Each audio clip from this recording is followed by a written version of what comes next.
Con más, Hilda Herrera nos acompaña esta mañana, concejal de Ibarra, para hablarnos sobre este proceso que se viene intentando fortalecer aquí en el Cantón Ibarra, este proceso de fortalecer todos los ámbitos que garanticen los derechos ciudadanos, desde todas las visiones, a todos los sectores. Y se viene trabajando en eso, en la conformación de los consejos consultivos, en el fortalecimiento de los consejos consultivos, en fin, el tema de derechos que tanta falta hace aquí en este cantón. Gracias por acompañarnos y bienvenida. Hablemos sobre los estamentos institucionales que se conforman para garantizar esos derechos. Resulta que muchos ciudadanos no saben que existen esos consejos consultivos, no saben que hay organismos que garantizan sus derechos en todos los ámbitos. Y quizás ese es el reto más importante que tienen quienes están dentro de este proceso. ¿Cómo han avanzado en eso, en posicionar entre la colectividad que hay estamentos institucionales que les pueden ayudar a que se garanticen sus derechos como ciudadanos? Muy buenos días, muchas gracias Fabri y buenos días a toda la ciudadanía.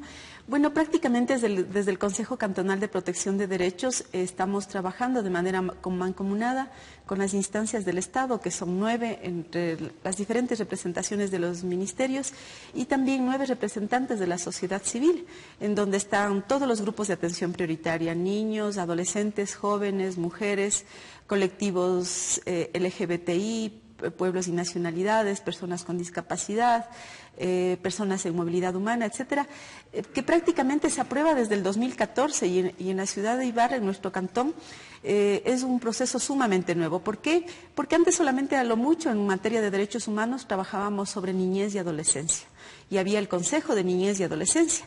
Pero ahora tenemos un Consejo Cantonal de Protección de Derechos, que es una instancia municipal que coordina todos los entes de derechos humanos. Ahí estamos también coordinando con la Defensoría del Pueblo, todo tipo de ministerios. Es mucho más amplio su campo de acción. Mucho más amplio, es decir, ya no va a trabajar solamente sobre niñez y adolescencia en el tema intergeneracional. Allí mismo se incluyen ya jóvenes, se incluyen adultos mayores y el resto de grupos de atención prioritaria que les he mencionado. Entonces, al ser esta una instancia nueva, prácticamente estamos creando un modelo de todo lo que significa el sistema de protección de derechos humanos. Y claro, durante este año hemos avanzado bastante, se ha fortalecido el Consejo, hay una activa participación de los representantes de la sociedad civil, no solamente entre los principales, también van los alternos, y esa es una modalidad que nosotros hemos optado. Van los representantes de los ministerios, pero adicional a eso, en la parte rural, nuestra intención durante este año es crear 6 defensorías comunitarias rurales para que sean instancias de participación de la gente que vigila, protege, denuncie las violaciones y vulneraciones a derechos humanos y asimismo se restituye. Y en la parte urbana y rural estamos creando los consejos consultivos, que son instancias de participación ciudadana que van a vigilar también el cumplimiento de derechos humanos. Sin una real participación ciudadana en materia de derechos humanos, en realidad nosotros no vamos a fortalecer ningún sistema. Si solamente vemos que el Estado podría ser el garante de derechos, tal como lo dice en la Constitución, y dejamos de lado estos actores protagónicos de la ciudadanía para cambiar la cultura, para ir a una cultura de más respeto, de no discriminación, etcétera, en realidad el sistema sería muy debilitado. Así que hemos venido ya durante 2 meses trabajando en talleres en las 12 parroquias, en las 7 rurales y 5 urbanos, recogiendo y nombrando a los representantes desde la sociedad civil para estas representaciones, y vamos a una segunda etapa que inicia el día de hoy, hasta el día 8 de agosto, hasta el 16 de agosto, lunes 16 de agosto, que son instancias de fortalecimiento de aquellos delegados de las representaciones de las parroquias urbanas y rurales. Sin embargo, previo a todo este proceso, debe haber un diagnóstico sobre la situación de vulneración de los derechos en el Cantón Ibarra.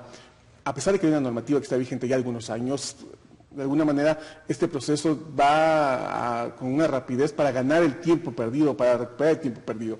¿Cuál es la situación de vulneración de los derechos en todos los ámbitos que se ha destacado que forman parte de esta protección? Bueno, nosotros levantamos desde el año anterior todo lo que es una agenda social con enfoque de derechos humanos. Y en esta agenda social precisamente se evidencian una serie de problemas que hay en todos los grupos de atención prioritaria. Por ejemplo, uno de los más fuertes es el tema de discriminación a todo nivel. Y claro, este tiene un enfoque, un rostro más de mujer también, y más cuando las mujeres o las personas están en condición de movilidad humana, que antes, por ejemplo, nosotros no teníamos la posibilidad de ver esta problemática social, que se ha evidenciado principalmente por la actoría protagónica. Por ejemplo, yo digo de las personas que están en movilidad humana, que son gente en condición de refugio, que vienen migrantes retornados, las personas con movilidad. O sea, la vulneración de derechos es en un sinnúmero de niveles. Hasta este momento. Hasta este momento. En todos los grupos de atención prioritaria hay cualquier tipo de vulneración de derechos. Por ejemplo, en niñez y adolescencia nosotros vemos que el acoso sexual físico es uno de los principales, el bullying en los establecimientos educativos. Ahora una problemática que pasa ya en niñez y adolescente y juventud es el tema de acceso a las drogas y vulneración e inseguridad. En el tema de mujeres, igual la violencia hacia las mujeres, en nuestra ciudad, 7 de cada 10 mujeres son violentadas de alguna manera. En nuestra ciudad. En nuestra ciudad y en nuestra provincia, 8 de cada 10. Imbabura ocupa el 9º lugar dentro de las 24 provincias en vulneración de derechos en cuanto significa violencia hacia las mujeres. Es una de las provincias que tiene también más alto índice, por ejemplo, de personas que fuman y también consumen alcohol. Y también en los jóvenes, los datos que tuvimos hasta recién que nos entregaron un estudio, por ejemplo, datos que no aparecían antes.